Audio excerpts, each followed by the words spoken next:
Hello and welcome to our channel. आज Monday है और आज से हम लोग अपनी नई सीरीज शुरू कर रहे हैं जिसमें हम यूपी पीसीएस 25 क्वेश्चंस लेकर चलेंगे। डेली 25-25 क्वेश्चंस मैं आप लोगों को कराऊंगी जो कि सारे सब्जेक्ट के मिक्स क्वेश्चन होंगे, जिसमें history, geography, polity, economy, environment, current affairs, UP special सब कुछ होगा। तो चलिए आज के यूपी पीसीएस टॉप 25 क्वेश्चन को शुरू कर लेते हैं। पहला क्वेश्चन देख लेते हैं। निम्नलिखित में से कौन सा जलाशय रिहंद परियोजना पर स्थित है? जवाहर सागर, गोविंद बल्लभ पंत सागर, गोविंद सागर या गांधी सागर। तो इसका जो करेक्ट आंसर हो जाएगा वो है ऑप्शन 2, गोविंद बल्लभ पंत सागर। अब गोविंद बल्लभ सागर के बारे में देख लेते हैं। ये सोनभद्र में स्थित है, ठीक है। इसके अलावा ये क्या कहते हैं, ये डैम है जिसे गोविंद बल्लभ पंत सागर कहा जाता है। ये इंडिया का लार्जेस्ट आर्टिफिशियल लेक है, ठीक है। अगला है, ये मध्य प्रदेश और उत्तर प्रदेश दोनों में स्थित है, तो याद रखिएगा। अगला क्वेश्चन है, किसके द्वारा अष्टाध्यायी को लिखा गया था? शुकदेव के द्वारा, पाणिनि के द्वारा, वाल्मीकि के द्वारा या वेद व्यास के द्वारा? तो इसका करेक्ट आंसर हो जाएगा ऑप्शन 2, पाणिनि के द्वारा अष्टाध्यायी को लिखा गया था। अगला क्वेश्चन है, द्वितीय बौद्ध संगीति किसके शासनकाल में हुई थी? पता है आपको, बौद्धों की 4 संगीतियां हुई थी। उसी में पूछा है कि दूसरी किसके टाइम पे हुई थी, तो शिशुनाग, महापद्मानंद, कालाशोक या ये कालाशोक नहीं है, उदयभद्र है, ठीक है। तो यहाँ पे जो करेक्ट आंसर हो जाएगा वो ऑप्शन 3 कालाशोक होगा आपका। देखते हैं आगे। बौद्ध संगीतियां दे रखी हैं, प्रथम, द्वितीय, तृतीय, चतुर्थी कहाँ कहाँ हुई थी? तो पहली जो बौद्ध संगीति हुई थी वो राजगृह में हुई थी, जिसके राजा जो थे वो अजातशत्रु थे, जिनका संरक्षण प्राप्त था। और जो अध्यक्षता की थी वो महासिंह का एक भिक्षु है, उन्होंने इसकी अध्यक्षता की थी। इसके बाद दूसरी बौद्ध संगीति जो होती है वो वैशाली में होती है, जिसके संरक्षक राजा कालाशोक थे और इसकी अध्यक्षता सब कामी के द्वारा की गई थी। अगली तृतीय की बात करते हैं, तो तृतीय पाटलिपुत्र में हुआ था। राजा अशोक के संरक्षण में इसको आयोजित किया गया था और मोगली पुट्टिस्त ने इसकी अध्यक्षता की थी, ठीक है। अगला जो चौथा बौद्ध संगीति है वो कुंडलवन कश्मीर में हुई थी। कुषाण राजा कनिष्क के टाइम पे इसको संरक्षण प्राप्त था, ठीक है। अगला इसके अलावा जो इसकी अध्यक्षता की थी वो वसुमित्र ने की थी।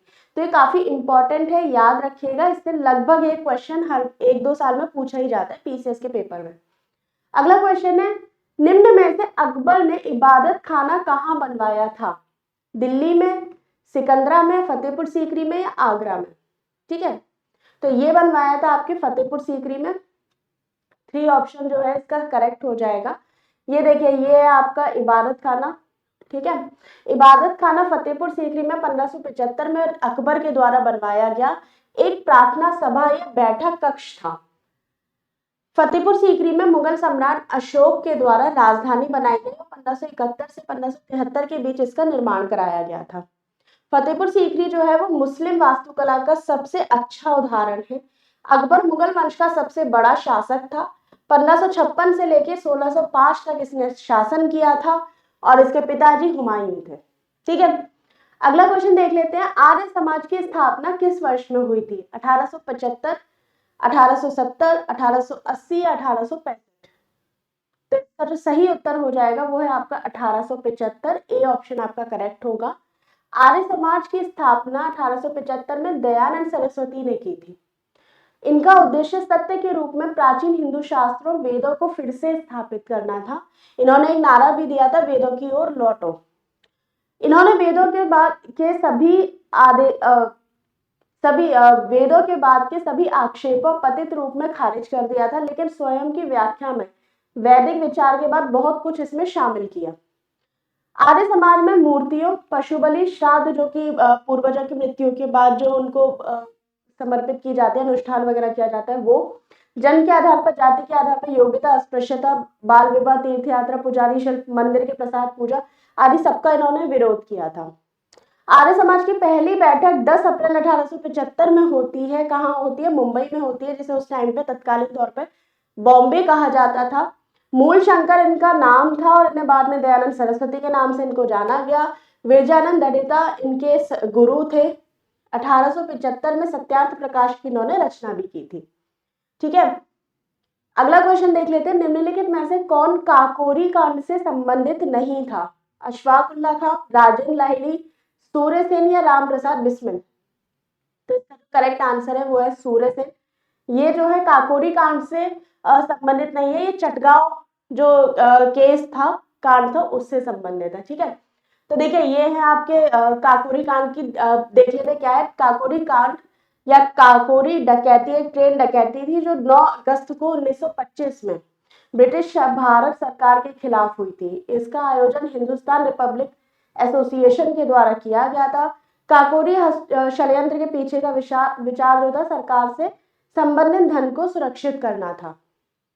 ट्रेन ब्रिटिश सरकार से संबंधित धन ले जा रही थी। यहाँ शामिल लोगों में स्वर्ण सिंह, राम प्रसाद बिस्मिल, अशफाक उल्ला खां, राजेंद्र लाहिड़ी, दुर्गा भगवती चरण सिंह वोहरा, रोशन सिंह, सचिंद्र बख्शी, चंद्रशेखर आजाद, विष्णु शरण डुबलिश, केशव चक्रवर्ती, बनवारी लाल, मुकुंदीलाल, सचिंद्रनाथ सान्याल, मनमनाथ, सब कुछ इसमें शामिल थे। ठीक है, अगला क्वेश्चन देख लेते हैं, भारतीय संविधान का कौन सा भाग मौलिक अधिकारों से संबंधित है?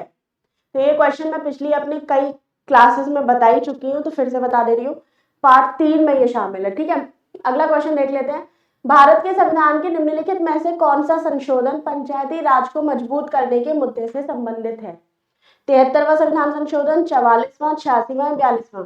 तो जानते हो आप लोग 73वां संविधान संशोधन 1992 है, जो पंचायत को संवैधानिक दर्जा प्रदान करता है। ठीक है, अगला क्वेश्चन देख लेते हैं, इसका अगला क्वेश्चन है, अंतरराष्ट्रीय न्यायालय का कार्यालय अवस्थित है हेग में, पेरिस में, लंदन में या न्यूयॉर्क में? तो जो ICJ है, इंटरनेशनल कोर्ट ऑफ जस्टिस, इसका जो मुख्यालय है वो हेग नीदरलैंड में है, और ये जो है UN का पार्ट है। याद रखिएगा, UN के जितने भी देश है 193 देश, वो सारे ही इसमें शामिल हैं। ओके, इसके अलावा एक और कोर्ट है ICC, ठीक है, इंटरनेशनल क्रिमिनल कोर्ट, तो उसमें जो है वो UN का पार्ट नहीं है, लेकिन उसका मुख्यालय भी हेग में ही है, याद रखिएगा। ठीक है, इसके बाद अगले क्वेश्चन में चलते हैं। अगला जो क्वेश्चन दे रखा है वो है, जनसंख्या नियंत्रण और परिवार नियोजन भारतीय संविधान की किस अनुसूची से सूचीबद्ध है? समवर्ती सूची, संघ सूची, अवशिष्ट विषय या राज्य सूची? तो जो जनसंख्या नियंत्रण और परिवार नियोजन की बात आती है, तो भारत के जो समवर्ती सूची है उससे संबंधित है, यानी कि राज्य और संघ दोनों ही इस पर जो कानून है वो बना सकते हैं। और जो सूचियां दे रखी हैं वो 7वीं अनुसूचियों में तीनों अनुसूचियों की बात कर रखी है। ठीक है, अगला क्वेश्चन है आप लोगों का, निम्नलिखित में से कौन सा निदेशक सिद्धांत विदेश नीति से संबंधित है? आर्टिकल 50, 49, 51 या 48? तो ये है आर्टिकल 51। ठीक है, सी ऑप्शन आपका करेक्ट हो जाएगा। यहाँ पे सारे के सारे DPSP दे रखे हैं, उन्हें देख लेते हैं। आर्टिकल 39 में जो दे रखा है, principle policy to be followed by the state दे रखा है।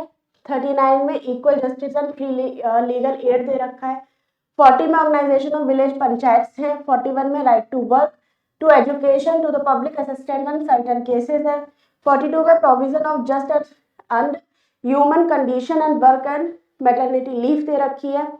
43 में living wages etcetera and for workers के लिए दे रखा है। 43A में जब बात करते हैं तो participation of workers in management of industries की बात की गई है। ठीक है, 43 यूनिफॉर्म सिविल कोड के बारे में बात की गई है। 45 provision for free and compulsory education for children.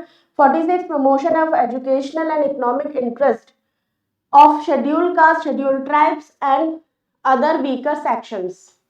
47 की बात करते हैं तो duty of the state raise and the level of nutrition and standard living and improve the public health. 48 की बात की जाएगी तो organisation of agriculture animal husbandry.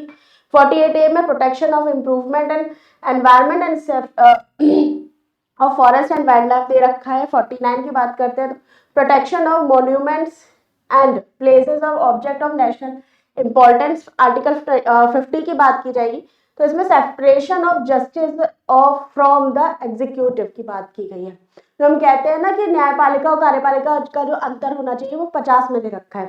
इसके बाद जो हमारा जो क्वेश्चन था वो 51 था, promotion of international peace and security, अंतरराष्ट्रीय शांति और सुरक्षा और संबंधों की बात की गई है DPSP के आर्टिकल 51। ठीक है, तो ये सारे के सारे आपके इंपॉर्टेंट आर्टिकल है, याद रखिएगा। अगला क्वेश्चन दे रखा है भिलाई स्टील प्लांट स्थित है, कहाँ स्थित है? मध्य प्रदेश, झारखंड, उड़ीसा या छत्तीसगढ़ में? तो ये स्थित है आपके छत्तीसगढ़ में। फोर्थ ऑप्शन आपका करेक्ट हो जाएगा। रूस की मदद से इसको बनाया गया था, ठीक है। उस समय रूस नहीं था, यूएसएसआर था, तो यूएसएसआर की हेल्प से इसको बनाया गया था। 1955 के आसपास की शायद बात है, ठीक है, डेट मुझे याद नहीं है, लेकिन ये यूएसएसआर के सहयोग से बना था। अगला प्रश्न है निम्नलिखित में से कौन सी चट्टान अवसादी चट्टान का उदाहरण है? शेल, मार्बल, ग्रेनाइट या स्लेट? तो इसका करेक्ट जो आंसर हो जाएगा वो है आपका शेल। शेल जो है अवसादी चट्टान का उदाहरण है। ग्रेनाइट को आप जानते हैं आग्नेय चट्टान है, और ये दोनों जो है वो रूपांतरित चट्टान है, ठीक है। आप जानते हैं शेल कैसे बनती है? सबसे पहली जो शेल होती है वो आग्नेय होती है, ठीक है। इसके तोड़ने फोड़ने और क्या कहते हैं निक्षेपण की बात जो बनती है वो अवसादी बनती है, और इसके ही दोनों के दबाव और ताप की सहायता से बन जाती है रूपांतरित, ठीक है। तो इस तरीके से ये तीनों चट्टानें बनती हैं। अगला क्वेश्चन है धूमकेतु की पूंछ हमेशा इशारा करती है, किस ओर इशारा करती है? तो देखिए towards north east, away from the sun, toward south east या टूवर्ड द सन। उत्तर पूर्व की ओर करती है, सूर्य से दूर करती है, दक्षिण पूर्व की ओर करती है या सूर्य की ओर करती है? तो देखिए ये आपका धूमकेतु है मान लो, ठीक है। अगर ये मान लो ये है सूर्य, ठीक है, ये आपका धूमकेतु जो जा रहा है ये सूर्य से दूर जा रहा है, ठीक है, सूर्य से दूर जाएगा। सूर्य से दूर जाता है तो ये इस तरीके से अपनी जो पीछे जो एनर्जी है ना, या कह सकते हैं लाइट्स जो है वो छोड़ता हुआ जाता है, तो ये जाता दूर दूर है सूर्य से, तो इस तरीके से जो आकृति बनती है उसे धूमकेतु कहते हैं। तो ये क्या होगा, सूर्य से दूर रहेगा, अवे फ्रॉम द सन। अगला है निम्नलिखित में से कौन सा भ्रंश से संबंधित है? हॉगबैक, स्ट्राइक वैली या ग्रेबन या क्या है एंटीक्लेनोरियम? तो ये है आपका ग्रामीण, ठीक है। तो 3 ऑप्शन आपका करेक्ट हो जाएगा। अगला क्वेश्चन है निम्नलिखित में से कौन सा एक उष्ण कटिबंधीय मरुस्थल नहीं है? उष्ण कटिबंधीय मतलब जो गर्म मरुस्थल होते हैं तो वो नहीं है, वो बताना था। गोबी, अरब, कालाहार या अटाकामा? तो देखिए ये सारे उष्ण कटिबंधीय हैं, गोबी जो है वो उष्ण कटिबंधीय नहीं है, ठीक है। तो ए ऑप्शन आपका करेक्ट हो जाएगा। आप लोगों को बताना है गोबी मरुस्थल है कहाँ पर। अभी मैंने पिछली जो क्लासेस ली हैं उनमें से 3 बार इसी क्वेश्चन को बताया है। साथ ही साथ जो मेरे टेस्ट पेपर जो पीसीएस के प्रीवियस ईयर पेपर मैंने सॉल्व कराए हैं 2023 और 2022, उन दोनों में मैंने इसके बारे में डिस्कस किया है, ठीक है। तो चलिए अगला क्वेश्चन देख लेते हैं। यू आकार की घाटी का निर्माण होता है। यू आकार की घाटी जो होती है उसका निर्माण किस जगह होता है? किसके द्वारा होता है? हवाओं के द्वारा, नदी के द्वारा, समुद्री लहरों के द्वारा या ग्लेशियर्स के द्वारा? ठीक है, तो ये होता है ग्लेशियर्स के द्वारा। ये देखिए ये है यू आकार की घाटी, तो ये क्या है, ग्लेशियर्स है, इनके द्वारा यू आकार की घाटी का निर्माण होता है। तो फोर्थ ऑप्शन आपका इसका करेक्ट हो जाएगा। अगला क्वेश्चन है ऑस्ट्रेलिया की राजधानी कौन सी है? Melbourne, Canberra, none of these या सिडनी? तो इसका सही उत्तर है आपका कैनबरा, बी ऑप्शन आपका करेक्ट है। अगला क्वेश्चन है राजपूत पेंटिंग के लेखक कौन है? राजपूत पेंटिंग ये देखिए इस तरीके से होती है राजपूत पेंटिंग। ये आपको आकृति दिखाई दे रही है, यहाँ पे राजा रानी बैठे हुए हैं, ये कुछ उनका स्थान है बैठने का दोनों का, वहाँ ये लोग बैठे हुए हैं, ये दासियां खड़ी हैं, ये शायद नृत्य कर रही है कि क्या कर रही है पता नहीं, और ये शीशा लेके खड़ी हुई है, तो मतलब अच्छे से सुंदरता का ध्यान रखा जाता था। तो यही राजपूत पेंटिंग किसने बनाई है वो पूछा है, तो डब्ल्यू.जी. आर्चर ने, राय कृष्ण दास ने, इनमें से कोई नहीं, आनंद के कुमार स्वामी ने। तो ये बनाई है आनंद के कुमार स्वामी ने, 4 ऑप्शन आपका करेक्ट होगा। अगला क्वेश्चन है लोक कला का संबंध किससे है? तो इसका आपको नाम से ही पता चल रहा है, फोक आर्ट की बात कर रही है। फोक आर्ट किसी भी एक क्षेत्र से संबंधित होती है, तो ये आपका आ जाएगा रीजनल आर्ट में, फोर्थ ऑप्शन आपका करेक्ट हो जाएगा। कुछ क्वेश्चंस तो ऐसे एग्जाम में आते हैं कि ऑप्शन उनका देखते ही पता चल जाता है कि हाँ चलो ये तो हो गई होगा। इनकेस अगर आपको नहीं भी आता है तो अभी आप टिक कर सकते हैं। अगला क्वेश्चन है एपण किस राज्य से संबंधित है? महाराष्ट्र, मध्य प्रदेश, उत्तराखंड या उत्तर प्रदेश से? तो ये उत्तराखंड से संबंधित है एपण, ठीक है। अगला क्वेश्चन चलते हैं। ये देखिए ये इस तरीके की कला होती है, इसी को एपण कहते हैं, और ये उत्तराखंड से संबंधित है, ठीक है। अगला क्वेश्चन है खेल दिवस कब मनाया जाता है? 30 अगस्त को, 31 अगस्त को, 25 अगस्त को या 29 अगस्त को?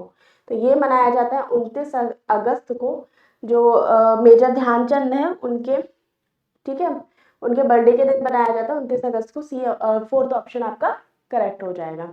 अगला क्वेश्चन है, who is the author of the most prominent book on yoga, योग दर्शन? योग दर्शन के लेखक कौन है? सीधी सी बात बतानी है। तो सुनते आ रहे हैं योग के कौन है भैया? योग दर्शन के लेखक रामदेव बाबा, ठीक है, याद होना चाहिए। बिल्कुल नहीं है, पतंजलि है, ठीक है। तो ए ऑप्शन आपका करेक्ट हो जाएगा। अगला क्वेश्चन है, जीन प्रोटीन जो है किस फसल से संबंधित है? मेज से, सोयाबीन से, ओट्स से या पैडी से? तो ये संबंधित है आपके मेज से, यानी मक्का में जीन प्रोटीन पाई जाती है, याद रखिएगा। अगला क्वेश्चन है, गाय की कौन सी नस्ल द्विउद्देशीय होती है? सिंधी, जर्सी, थार पारकर या गिर? तो सही उत्तर है इसका ऑप्शन 3, थार पारकर। ये देखिए, ये है वो गाय की नस्ल, ठीक है। क्या होता है ये भी जान लेते हैं। थार पारकर गाय जो है इसकी उत्पत्ति पाकिस्तान में दक्षिण पूर्व सिंध के थार पारकर जिले में हुई है, ठीक है। इसे सफेद सिंधी, ग्रे सिंधी या थारी के नाम से भी जाना जाता है। थार पारकर मवेशी दोहरी उद्देश्य वाले जानवर होते हैं। इनका उपयोग दूध उत्पादन के लिए और मसौदा पशु के लिए भी किया जाता है। पहले बच्चे की उम्र 38 से 42 महीने और अंतर ब्याने की जो होती है वो 430 से 460 के दिनों के बीच होती है, ठीक है। तो याद रखिएगा। अगला क्वेश्चन है, भारत को कितने जलवायु में प्रदेश में बांटा गया है? तो कितने जलवायु में प्रदेश में बांटा गया है? 15 में बांटा गया है, ठीक है। ए ऑप्शन आपका करेक्ट हो जाएगा। ये आप देख सकते हैं agro climate zone of India है। इसमें आप देखिए शायद छोटा दिखाई दे रहा होगा, तो मैं आपको बोल देती हूँ। वेस्टर्न हिमालय, ठीक है, ये आपका वेस्टर्न हिमालय हो गया। ईस्टर्न हिमालय की बात करिए यहाँ पे, lower Gangetic plain, lower Gangetic plain आपका ये हो गया, ठीक है। इसके बाद middle Gangetic plain, upper Gangetic plain, trans Gangetic, eastern plateau and hills, central plateau, western plateau, southern plateau, east coast plateau, west coast plain, Gujarat plain, western dry region और island, ठीक है। तो ये होते हैं 15 regional agro climate zone of India, ठीक है। तो 15 याद रखिएगा। अगला क्वेश्चन है, केसर प्राप्त होता है? किससे प्राप्त होता है? स्टिग्मा से, लीफ से, क्लैक्स से या बड से? तो ये स्टिग्मा से प्राप्त होता है, याद रखिएगा। ये रहा केसर और ये यहाँ से इसका प्राप्त हो रहा है, ओके। अगला क्वेश्चन है, मानव शरीर में कितनी पसलियां होती हैं? 24, 28, 26 या 22? तो ये 24 होती है, याद रखिएगा। ये रही आपकी पसलियां। इनको कितने भाग में बांटा गया ये देखना है, 1, 2, ठीक है। तो ये आपकी 24 पसलियां दे रखी है, इनको अलग अलग पार्ट्स में डिवाइड किया गया है, ठीक है। अगला क्वेश्चन है, TAB टीके किस रोग से की रोकथाम के लिए लगाए जाते हैं? तो टाइफाइड के लिए, डिप्थीरिया के लिए, पर्टोसिस के लिए या क्षय रोग के लिए? तो ये लगाए जाते हैं टाइफाइड के लिए। ए ऑप्शन आपका करेक्ट होगा। अगला है, अंतरराष्ट्रीय योग दिवस किस दिन मनाया जाता है? 25 जून, 20 जून, 21 जून या 28 जून? तो जून का महीना चल रहा है, 21 जून को मनाया जाता है। 3 ऑप्शन आपका करेक्ट होगा, ठीक है। तो आज हम लोगों ने पीसीएस के टॉप 25 क्वेश्चंस कर लिए हैं। इस सीरीज में आपने देखा होगा एंशियंट से लेके मिडिवल, मिडिवल से मॉडर्न, मॉडर्न से आपके Indian national Congress, Indian national movement, geography, polity, environment, science, सभी के क्वेश्चन आज इन जो मेरी क्लास है इसमें मैंने कवर किए। तो और अच्छे से प्रैक्टिस करने के लिए आप हमारे चैनल से जुड़ सकते हैं। अगर नए हैं अभी तक सब्सक्राइब नहीं किया है तो प्लीज इसको सब्सक्राइब कर लीजिए। अपने दोस्तों के पास इसको ज्यादा से ज्यादा शेयर कीजिए और लाइक करिए, ठीक है। धन्यवाद।